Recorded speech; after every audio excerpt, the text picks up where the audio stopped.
বিসমিল্লাহির রহমানির রহিম। সকলকে স্বাগতম আমাদের গণিত শেখার নতুন পর্বে। আজ আমরা দশম শ্রেণীর একটি গুরুত্বপূর্ণ অধ্যায় সেট ও ফাংশন থেকে অনুশীলনী 2.1-এর 12 নং সৃজনশীল প্রশ্ন নিয়ে আলোচনা করব।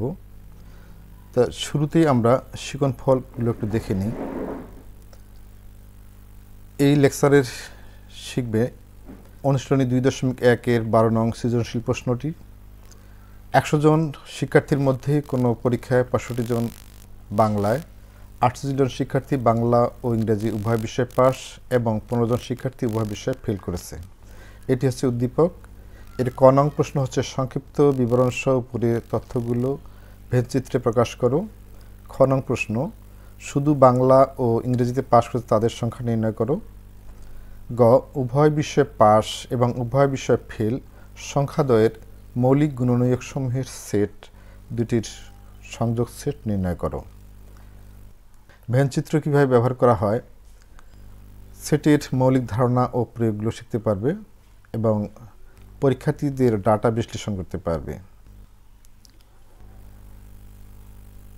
সৃজনশীল প্রশ্নটি হলো 100 জন শিক্ষার্থীর মধ্যে কোনো পরীক্ষায় 65 জন শিক্ষার্থী বাংলায়, 48 জন শিক্ষার্থী বাংলা ও ইংরেজি উভয় বিষয়ে পাস এবং 15 জন শিক্ষার্থী উভয় বিষয়ে ফেল করেছে। অর্থাৎ বাংলায় পাশ করে 65 জন এবং উভয় বিষয়ে পাশ করে 48 জন এবং উভয় বিষয়ে ফেল করে 15 জন।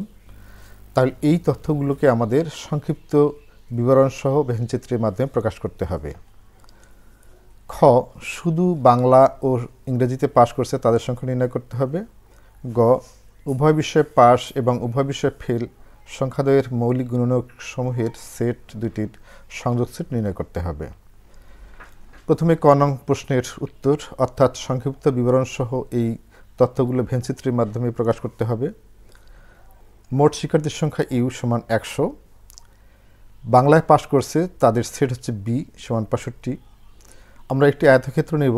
এই আয়তক্ষেত্রটি হচ্ছে আমাদের ইউনিয়ন সেট, অর্থাৎ মোট শিক্ষার্থীর সংখ্যা প্রকাশ করবে ইউ সমান 100 এবং একটি বৃত্ত বি নিব যেটা দ্বারা বাংলায় পাশ করা শিক্ষার্থীর সংখ্যাকে বোঝাবে। এখানে 48 এবং 17 এই দুইটা মিলে হচ্ছে 65 এবং ই হচ্ছে একটি বৃত্ত যা ইংরেজি বিষয়ে পাশ করা শিক্ষার্থীর সংখ্যা বোঝাবে। এখন এই আয়তক্ষেত্রে বৃত্ত দুইটি পরস্পরকে ছেদ করার পরে এই বৃত্ত দুটি পরস্পরকে ছেদ করায় 4টি অংশে বিভক্ত হবে এবং বাংলা ও ইংরেজিতে পাশ করছে তাদের সেট বি ইন্টারসেকশন ই 48, যেটা মাঝখানে উভয় বৃত্তের মাঝখানে যে অংশটি আছে কি অঞ্চল ধরে এটি। এরপরে যার কোনো বিষয় ফেল করেছে, উভয় বিষয়ে ফেল করেছে তাদের সংখ্যা F15। এটা এই সংখ্যাটি বৃত্ত দুটির বাইরে অবস্থান করবে, অর্থাৎ এফ অঞ্চলে।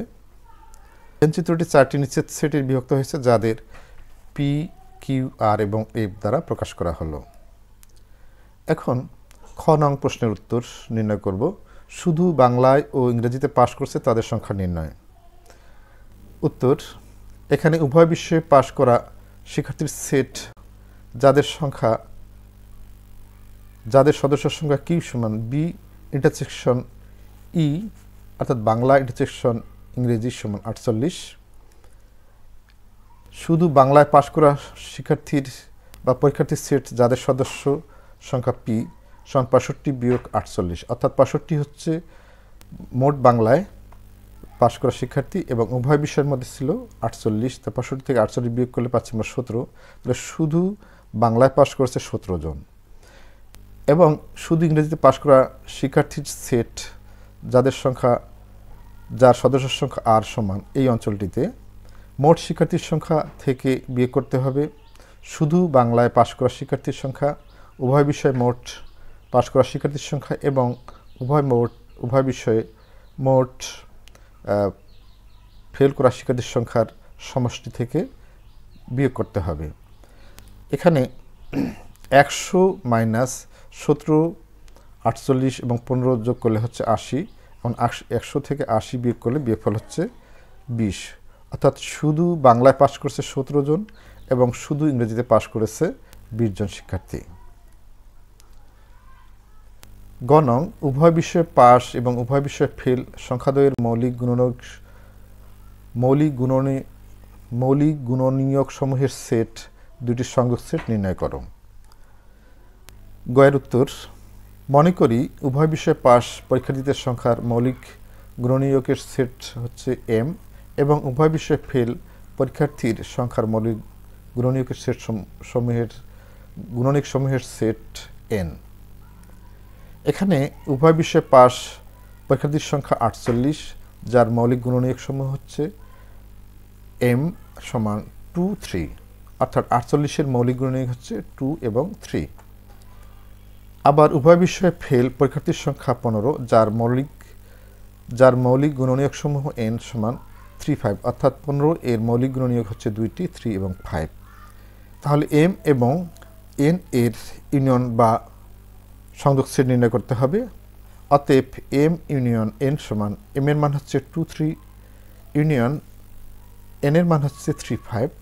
তাহলে আমরা পাই প্রত্যেকটি সদস্যকে আমরা একবার করে নেব, উভয় সেটের প্রত্যেকটি সদস্যকে আমরা একবার করে নিতে হবে। তাহলে 2, 3 দুইবার আছে, তারপরে একবার নিতে হবে, 3, 5 একবার আছে। উভয় সেট থেকে অর্থাৎ ইউনিয়নের সামনে এবং পরে যে সেট দুটি আছে, এই সেট দুটির সদস্যগুলো প্রত্যেকটি সদস্যকে একবার করে নিতে হবে। তাহলে আমরা পাচ্ছি 2, 3, 5। এটি হচ্ছে মৌলিক গুণনীয়ক সমূহের সংযোগ সেট। আজ আমরা দশম শ্রেণীর গণিতের গুরুত্বপূর্ণ অধ্যায় সেট ও ফাংশনের 12 নং সৃজনশীল প্রশ্ন শিখতে পারলাম। তোমরা কি এই অধ্যায় বুঝতে পেরেছো? যদি হ্যাঁ, তাহলে কমেন্টে লিখে জানাও গণিত সহজ। গণিত শেখার যাত্রা যেন থেমে না যায়, তাই নতুন ভিডিওর নোটিফিকেশন পেতে চ্যানেলটি সাবস্ক্রাইব করো এবং বেল আইকনটি প্রেস করো। আর যারা ইতিমধ্যে চ্যানেলটি সাবস্ক্রাইব করেছো তাদেরকে অসংখ্য ধন্যবাদ। শিখো, চর্চা করো এবং সফল হও। তোমাদের সবার জন্য শুভকামনা। পরবর্তী ভিডিও দেখার আমন্ত্রণ জানিয়ে এখানেই শেষ করছি। আল্লাহ হাফেজ।